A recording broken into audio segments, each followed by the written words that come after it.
evening, everybody, and welcome to the latest edition of Schmoedown Night in Canada. This is your friendly neighborhood soda here. If you've noticed, Louis is not with us tonight, hence why I'm wearing the jersey of his favorite team. Tonight I have as my co-host, the logo, Mr. Dave. Was it Dave 3000? It's not Dave 3000 today, it's just Dave, because we couldn't find anyone else. We revealed the man behind the curtain. Uh-oh. It's a white guy. I'm going to cut that. Please don't. Please don't. Yeah. So, as you know, today will be all Wild Berries talk. Finally, we're getting to what I need. This is all I've wanted. No one is here to say squash berries. No one's mic's going to need to get muted. Yeah, Wild Berries for life. So don't forget to watch Josh's show at the end of March.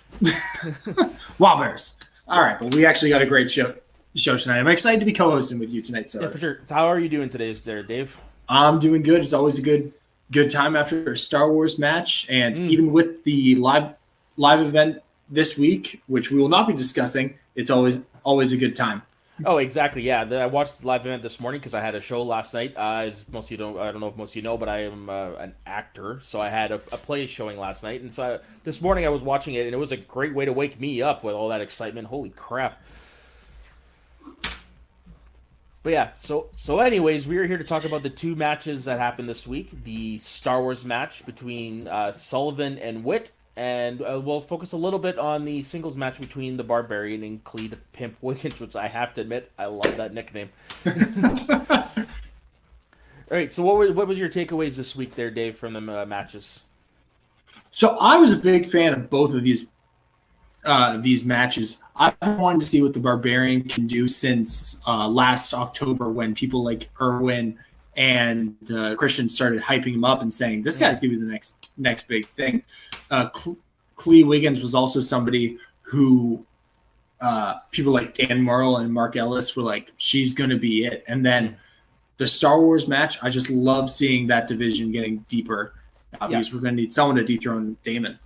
Yeah, no, I'm with you. I actually enjoyed the Star Wars match a little bit more than the regular singles match. The singles match, I guess, just for me, didn't really jive. I didn't get anything from it. But the Star Wars match was great. Great blend of great humor from Witt. He had me laughing a lot. And yeah, I honestly, I was surprised at how knowledgeable Witt was. I wasn't expecting that. Uh-oh, he became a logo again. There we go. I'm back. I'm not used to being on camera this long. Oh, gosh. No, fair enough. But yeah, no, that's what was my takeaway, was actually surprised at the skill set in Star Wars for Adam Witt. Yeah, the Barbarian, kudos to him. He had a great debut match. Wish I could say the same for Clee Wiggins. Well, let's start with that match then, because I think we're going to have more to talk about with the Star Wars match. But with these two debuting players and stuff in the singles league, what did you think going into the match? Well, I didn't really have much to think. Like, I mean, I saw a little bit of the Barbarian. It's like, okay, him and Tom, I figured would have a great dynamic, and they showed that they do. I just don't know what he's going for with Elvis or Edgar or whatever the heck that fur was. I thought that was a little weird, but it seems to work for him, and it's going to make for an interesting character. Clee, on the other hand, you could tell that the lights definitely got to her. I don't know if she's done anything like this before. I believe, if I'm not mistaken, she is the girlfriend of somebody who's going to be debuting this year, Ed Greer. I'm not sure. Yeah, I found that out this morning when I went on a Twitter rabbit hole, I think. But yeah, no, you can definitely tell that the lights got to her. So, and she missed some pretty easy ones that you would expect her to know. But yeah, overall, it was a pretty solid debut from both of them. Really good on the Barbarian for hitting a perfect round his first time out. Oh, that was great. It's always impressive, and it harkens back to like the Bibiani days and stuff. Seeing him and with the confidence in which he said every answer was really what got to me. Oh, for sure. Yeah, some of them I was like, there's no way he's going to pull it. And then he pulls it. And it's like, okay, man, this guy is smarter than he looks. Yeah, and you know what? Even though, like, Barbarian got perfect, Clee got 7. She only missed that Beauty and the Beast question about who played LeFou. And she knew, she clearly knew the actor because she wrote Olaf on her board, but just couldn't pull the name. Yeah. Yeah, no, she didn't do too bad. But yeah, after the first round, she kind of petered off a little bit. But you know, it happens. I mean, it was her first match. It was a solid debut. Hopefully we can see her bounce back from this. Yeah. Something interesting I wanted to bring up about the Barbarians match and stuff as we go into round number 2. He took Cohen brothers right away for spinning. Now, that's a new slice this year, right? Yes, it is. Yeah. So interesting that we're seeing a lot of these new slices. Do you think there's an advantage to these people who are going earlier in the year because they're hitting these new slices, or do you think it's a risky play, kind of grabbing that new category? What do you mean? Like, how do you mean advantages in the getting the easier questions off the? Yeah, that's what I mean. Okay. Sorry, you were saying? I was just saying because you think back to the Patriots days where Finstock back then would always say you go with war movies or something because people don't generally stick on that, so the questions are going to be a lot more surface level. Or do you think by this point, especially seeing the questions asked in the Coen Brothers category, they are definitely deep cut. But do you think it's an advantage going first and seeing the type of questions that are going to be asked about in that specific category, or would you shy away from it? Yeah, well, I personally would shy away from it because I haven't watched that many Coen Brothers movies, but I could definitely see how it would be an advantage, use the new players as the guinea pigs for a thing, but it makes me wonder if maybe Barbarian had asked for that on the wheel, would be how ready he got that on there, right? He took it? Yeah, I know he's a colleague of Irwin's, and he used to work with Christian and stuff, so he's clearly... Oh, okay. I was wondering what the relationship was there. Yeah, I believe he works with Irwin. Okay. I have no idea what his real name is, obviously, so we can't... It's actually his Twitter handle. Don't tell me that. I don't want to know that. I don't want to know Tom's real name. I don't want to know any of that. Edit, rewind. Beep, beep, beep. Okay. I'm leaving all that in. All right. But I believe so. He's involved in that film space, so I think that was a good choice for him. But it's interesting seeing those new categories on the wheel and how they're already getting played this early in the season. Yeah, no, for sure, and that's kind of the thing about the new players coming in. It's just like they got all this breadth to watch of what they could come into. So now they know like all these things they got to study. Whereas in the past it was just based on knowledge only. So yeah, no, it was a great choice by the Barbarian to go with Coen Brothers. Yeah, and Coen Brothers served him really well. Scored all his available points, and then. Yeah, well, he went to multiple choice once, if I'm not mistaken. Yes, he did. Sorry. Yes. Yeah. I got a lot of notes here, guys. He's peeking behind the curtain. But still, he had all the questions. That's impressive because the Coen Brothers, they're all over the place with their. I think I got one wrong in that round because sometimes I like to play along with it. And the one I got wrong was, it was the movie that takes place in the '60s about the failed actress or whatever. Yes. I thought I was like, it's Barton Fink, and then I was like, no, that's not right. No, interesting enough though, as we're talking about the Coen Brothers, on Wiggins' first spin, she spins Coen Brothers as well and isn't able to take it. It's just interesting to see. I wonder how she would have done in that category if she had spun, if Barbarian had deferred. Yeah, no kidding. Yeah, that would have been a great test to see what her skill level is. What did she end up spinning again, landing on again? Well, she got Drew Barrymore, and then she spun again to get Oscars. Right, that's what it was. Yeah, Oscars is always such an interesting category for me because. You are aware of the last 30 years of Oscars and stuff, even passingly. But the Oscars, when you think about it, going on for over 90 years now. Yeah. So you could end up getting, just on virtue of it being an Oscars question, something from the 30s. So that is a category I personally would shy away from, even though some people have just, like Ben Bateman, have just crushed. Yeah, that is definitely a tricky category just because, like you said, of how far the questions will go back. But I don't think I've seen that many questions asked in that category for movies in the 30s and 40s. So it's definitely a crapshoot. That's one you definitely have to think about keeping if it's not your main strength. Yeah, it's interesting for me that she spun away from Drew Barrymore because for me, I think Drew Barrymore is just such a I don't want to say alien, but she's just such a personality in Hollywood. Yeah. Off the top of my hand, I can think of like 10 different Drew Barrymore pictures, even if she's not the lead, movies that she's in, and she's always very prominent and memorable. So I think that may have been a stronger category for her. Yeah, it may have been a disservice to just definitely go away from that for sure. But I liked her comment when she missed the Straight Outta Compton question. I'm a terrible black person. I was like, that was ooh. that was very funny. Yeah. And to be fair, I would have done terrible in Oscars. The only question I knew was what was the first musical to get nominated for Best Picture. Okay, that one I didn't know for some. No, it was the first musical to win. Sorry, Wasn't it? yes. Yeah, I thought it was West Side Story myself. I didn't realize it was the one that other one. It was West Side Story, wasn't it? No, that was not the answer. No, it wasn't. You're right. Sorry. It's all good. It's all good. All right, so now on to the Schmoebot's breaking down. Yeah, no kidding. Except you're not a sexy British woman.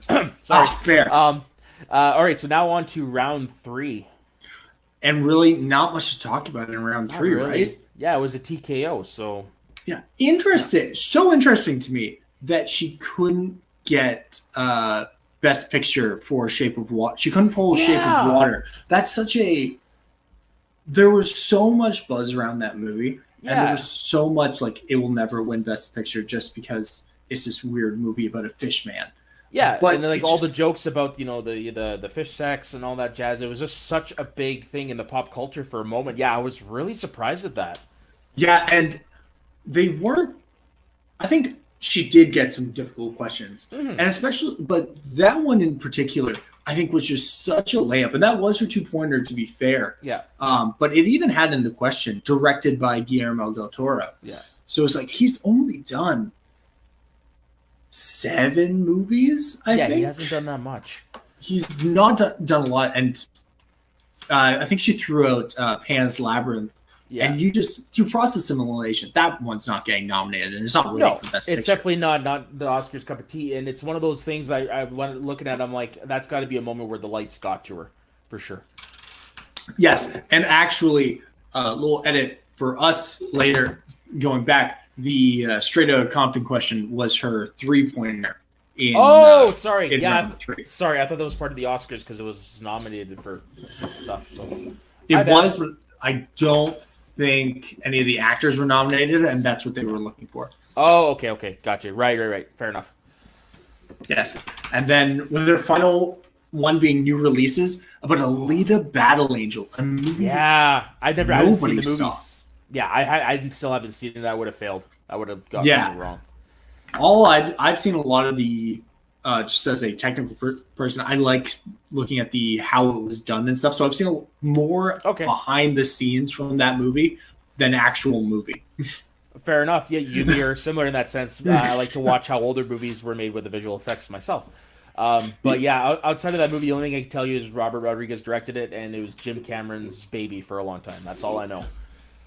Christoph Waltz has a big hammer in that movie. I've seen that in the trailer. Nice. And apparently Edward Norton's in it. That's it. Okay. So hey, that's all I know with that movie. That's all you need to know, apparently. And then the Barbarian wins via TKO because just like us, she couldn't pull that Alita Battle Angel question. Yeah, pretty much. No, definitely an impressive showing getting at a TKO in your first match. So kudos Barbarian. It'd be interesting to see how he does against top tier competitors because they're going to put him up against them. Now, he's a 1-0 competitor now, representing the Finn Stock Exchange, obviously. Where would you like to see him go next, as he's still a rookie, and to see his second match? Who? Oh God, you know what? I would put him against Irwin. I think you got to earn Irwin. You got to earn him? Okay. I think you got to earn him just because Irwin's a former champ. Yeah. I don't think you get him on your second match. No, fair enough. Do you think we could see him and Goddard, perhaps? They're both 1-0. Yeah, actually, him and Goddard, or I would like to see him and Guy. Oh, him and Guy would be good. Him and Guy would be good because Guy, is great at the mind games, and I would like to see how the Barbarian goes up against that. More importantly, how will his chinchilla Elvis go against that? Because big fan of Elvis. Okay. Now, all due respect, I'm not sure if it's legal. He's clearly consulting with outside forces to get these answers. Elvis, this was a handicap match for Klee, but Yeah. a win's a win. Yeah, win's a win. It's the Schmoedown equivalent of Al Snow and Head for you old wrestling fans. It's a good reference. Thank you. Yes. Those. Now, Okay, so anything else about the match? not about the match so much, but I have one thing. Actually, I'll save it for the very end of the show because there's a couple things based on standings of factions I want to talk to you about before we go. Okay, for sure. Okay, so on to the Star Wars match. Sullivan versus Witt. What were your overall impressions? Adam Witt's a Star Wars player? Right? Who knew? Who knew? And a good one. Yeah. Oh my, yeah. The movie guys, when they started playing, everyone said Paul Preston is carrying the team. But then you see that second match that they have, and Adam Witt does incredibly well. So you're like, all right, he can be a strong player. And I agree with Rachel Cushing, where I think I think Kaiser was surprised to find out he had a Star Wars player on his faction. Yeah, no kidding. It was an amazing find for Kaiser, and his knowledge was very impressive. Both of them. Like I knew nothing about Sean Sullivan. Has he played in the fan leagues before, or? I believe so. I'm less familiar with Sean Sullivan. I would like to take this moment before we start talking about the match, though, to apologize for all the things I've not said publicly, but privately and in my head about Kate Mulligan's character. Okay. I have done a full 180, and I love Kate. She is so fantastic. Just giving everybody a little presents. Just like, it's just straight whiskey. Yeah. Kate needs. I love it. It's so good. And I'm the guy who, after watching Spider-Man Homecoming, was like, I don't know about this Tom Holland kid. Never, and I turned around on that too. Okay, good. But never, I think this might be the most wrong I've ever been about anything in my life. Really? Okay. I was so like, man, I do not like Kate. I hate this accent. I don't think she's a good manager. I don't like this at all. And now I'm like, Kate's manager of the year. I love it. Who else is giving? The only thing it did take me a little bit to get used to the accent, but the character I love, the whole idea of the dead mother. Now, question for you that I've posed a couple times: is Kate from Chicago or is she a hoser? Which one of those is she? Because it definitely sounds like Americans trying to do Canadian, but it also sounds like Chicago. Yeah, well, that's the thing. It's a heightened Chicago accent, which comes off as a Canadian caricature. Yeah, that's what it is. Because Chicago is not that far from Ontario, is it? If I'm not mistaken, you'd know more than I would. I don't know American geography. Chicago's that way. Okay, fair enough. It's definitely an interesting accent. Yes. So let's get into this match. As I said, I love the Star Wars matches. Yeah, so for let's sure. get into it. Those are ones I don't play along with because I love Star Wars, but no. No. Okay, so the first round. Stats. Okay, so very interesting. After the first round of play, we see Adam. Well, first of all, there was a rule change. It went from the Inner Geekdom 10 now down to 6 questions. Yeah, which I think is a good idea because, like they said, there's only the 10 movies. So I mean, if you keep it at 10, you're gonna run through the questions pretty quick, and you're really gonna have to scrape the bottom of the barrel. There's 12 movies. Are you a part of the Ewok train? No, I am 9 Saga movies. Yeah. Rogue One. Oh yeah, Rogue One and Solo. That's 11. Solo and Clone Wars animated movie. Oh, okay, fair enough. Yeah, it's all canon. But anyway, that's right. Sorry, but even with the Star Wars fans, we're going to come for you. But with these 6 questions, it was really impressive. Adam Witt was able to pull 5, and Sean Sullivan was able to pull 4. He was the only one, and even Adam Witt. The question he missed was in Empire Strikes Back: what is damaged on the Millennium Falcon? And he wrote hyperdrive, and the answer was hyperdrive motivator. Yeah, so he was partway there. And he even said after they were like, you got to be more specific. He said what it was, but they said, you got to write it down. So I think, and he had a couple of those moments in this match where he played himself. I think it's not the lights getting to him. It's just, I think he's only played 3 times. Yeah. So he just overthought the answer sort of thing? Overthought or jumped the gun a little bit. But as we get into round 2, we'll see that a little bit more. But Sean Sullivan putting up 4 of 6 was also very, very impressive. He had a couple misses, but in the Star Wars division, there's no who played Princess Leia. No, for sure. You were way past that. Yeah. So anyone who can put up 66% in the first round that's a strong contender right there. Yeah, no, for sure. Because just of how what's the word? Just of how niche these questions are. It's just like you really have to know your shit. And yeah, you're right. 66% of the questions still pretty good, especially for your debut. Yeah, and again with the rule change and bringing it down to 6, however, I think round 1 matters so much less now, just because there's less potential points on the board in round 1.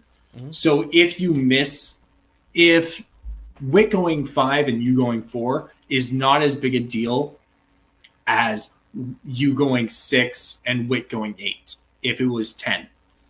So just because I think, and then given how many points are on the table for round 2 and 3, I think round 1 means a lot less, which I think will mean going forward, Alex Damon will have a harder time defending just because of this rule change.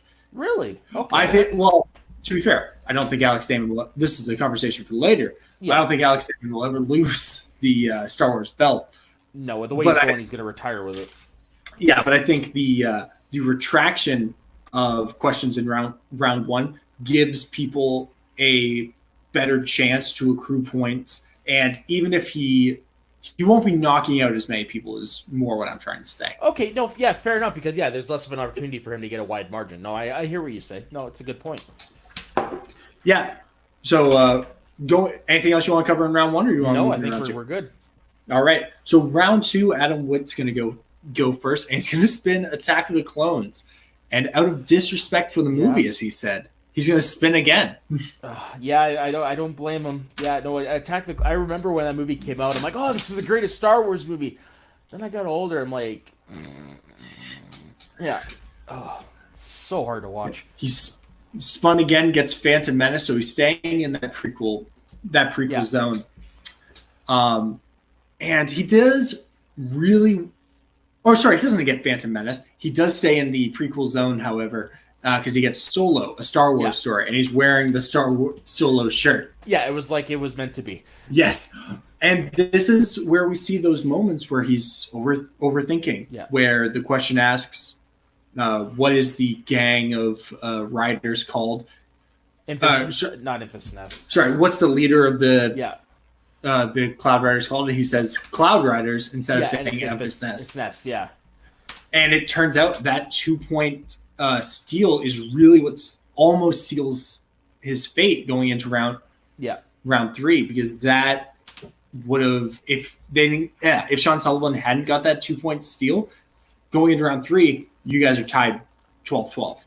Yeah, that just goes to the whole point of is it the middle round that'll make or break the match. Yeah, that's the one you can leave points to the table, and so no, you're 100% right. If it wasn't for that steal is the turning point of the match.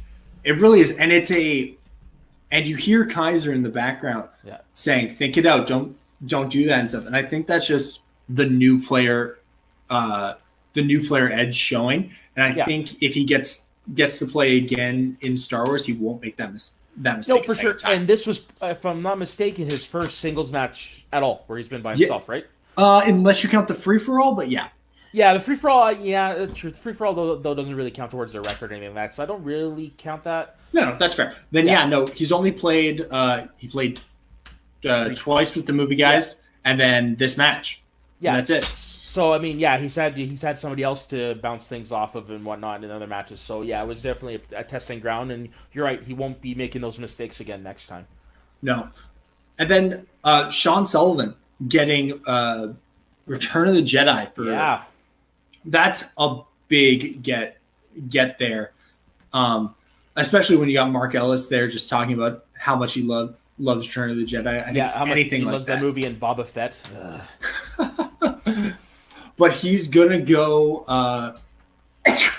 Sorry. Bless you. Oh, thank you. He's gonna go perfect in this round, and he's gonna get all the available points for 2 points. And really, you can't do any better. I think going with this, it really showed how strong of a player he can be. Yeah, no, for sure. It was definitely a great round by him because Revenge of the Jedi, I think, is the lesser of the trilogy. And Return of the Jedi. sorry, I'm tired.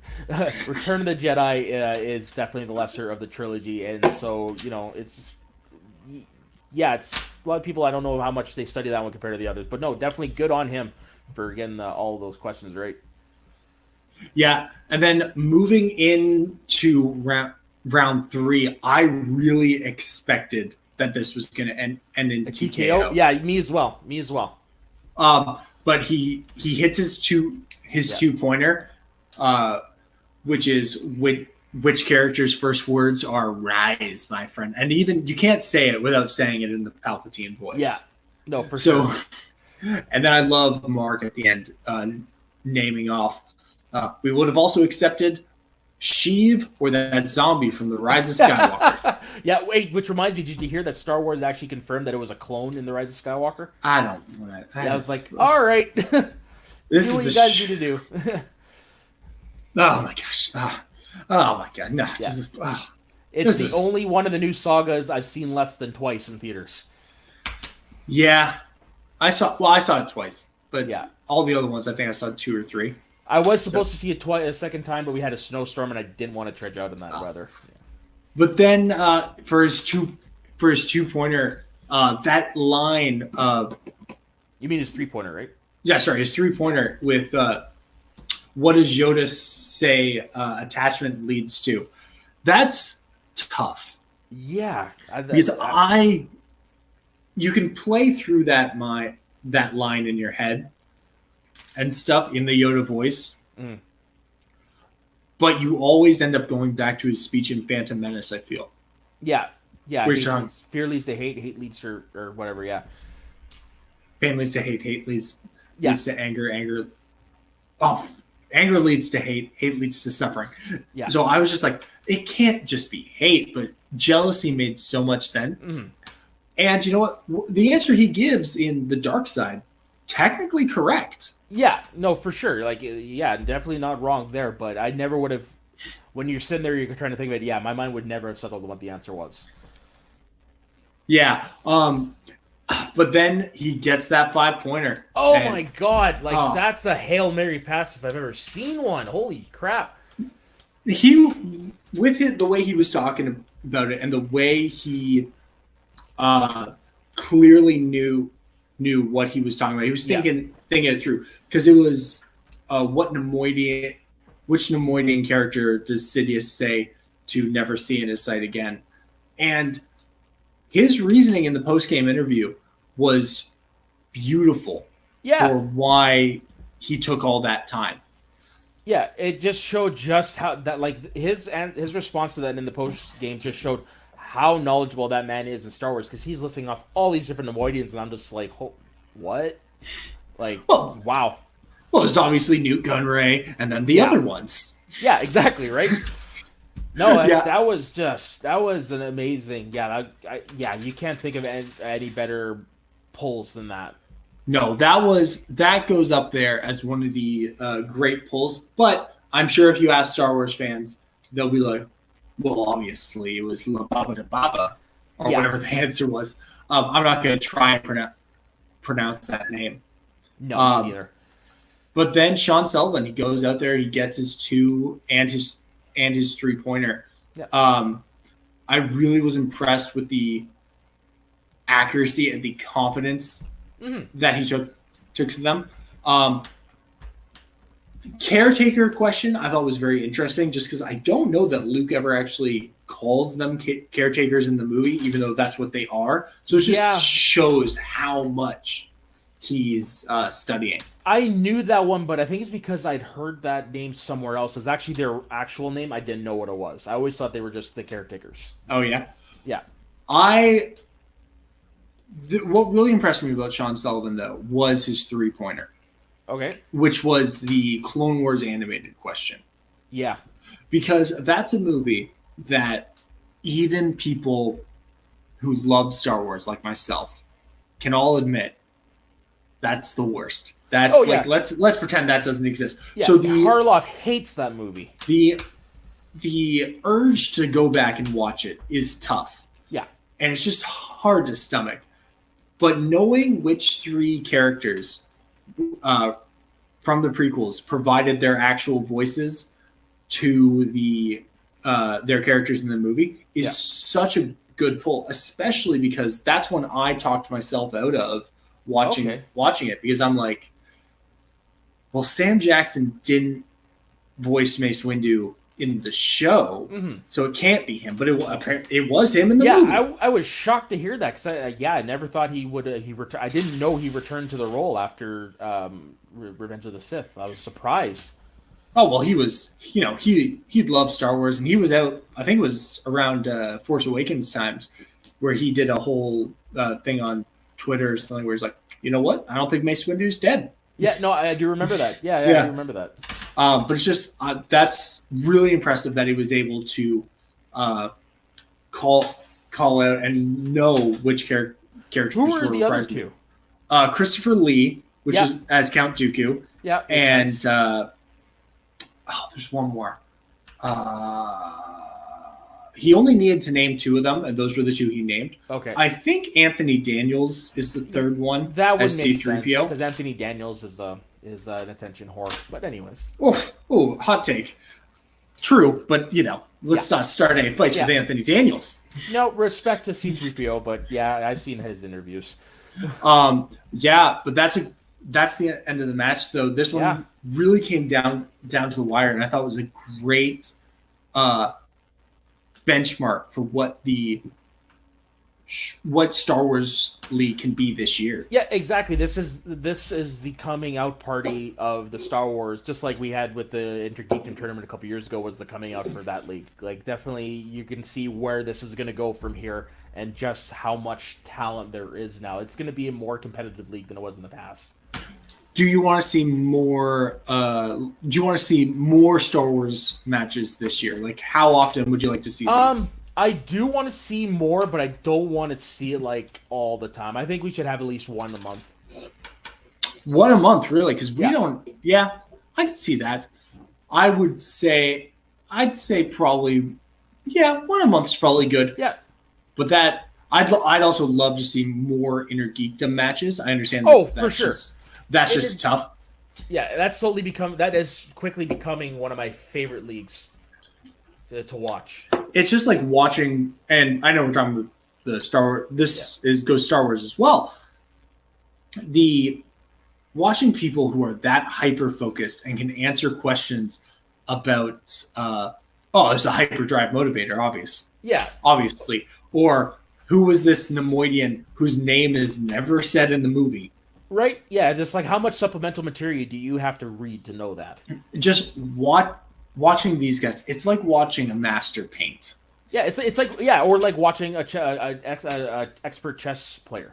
Exactly. Yeah. No, they're definitely becoming fun to watch. Like Star Wars was definitely when they first announced the league, I was very surprised. Well, no, sorry, that's not what I meant to say. It was just like, it was not what league I was really looking forward to. But now it's, I'm definitely interested to see just how big this thing's gonna get.